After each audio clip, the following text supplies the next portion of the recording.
Devgad हापूसला unique ID बनावट आंब्यांवर आता लगाम लागणार आहे। त्यामुळे देवगड हापूसच्या नावानं बाजारात होणारी तोतयागिरी आणि बनावट आंब्यांची विक्री रोखण्यासाठी देवगड तालुका आंबा उत्पादक संस्थेच्या वतीनं देवगड आंब्यावर टॅपर प्रूफ UID सील करण्यात आल्याचा सक्त निर्णय आता घेण्यात आलाय। त्यामुळे या उपक्रमामुळे देवगड हापूसच्या नावाखाली सर्रास होणारी बनावट आंब्यांची विक्री पूर्णतः बंद होतील आणि ग्राहकांना GI प्रमाणित अस्सल देवगड हापूस आंबेच मिळतील असा दावा आता सोलापुरातील व्यापाऱ्यांनी केलाय। तर देवगड आंबा व्यावसायिकांशी संवाद साधलाय आमचे प्रतिनिधी रवी ढोबळे यांनी।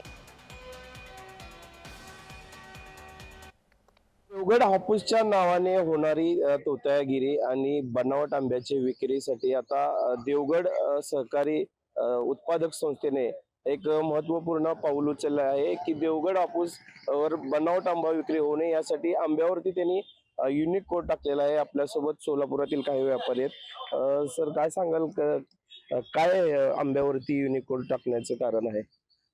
सोलापुरातच नव्हे तर अख्ख्या जगभरात देवगड हापूसच्या नावाखाली कर्नाटकातला आंबा विकला जातो आणि ग्राहकांची फसवणूक केली जाते।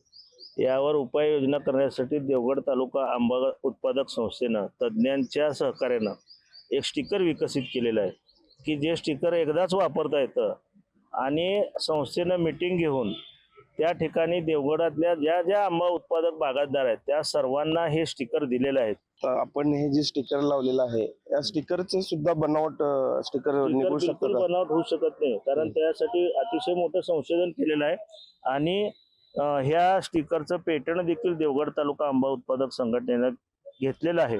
त्यामुळं ग्राहकांनी या संस्थेच्या ह्याच्यावर विश्वास ठेवून हे स्टिकर ज्याच्या विक्रेत्याकडे आहे त्याचाच आंबा घ्यावा असं आम्ही आवाहन करतो। या पद्धतीने जर हा आपल्याकडे आंबा आहे त्याच्याकडे हे असं स्टिकर लावण्यात आलेलं आहे आणि ह्या देवगडची तोतयागिरी आणि बनावट विक्री थांबण्यासाठी या उत्पादक संस्थेने महत्वाचं पाऊल उचललेलं आहे।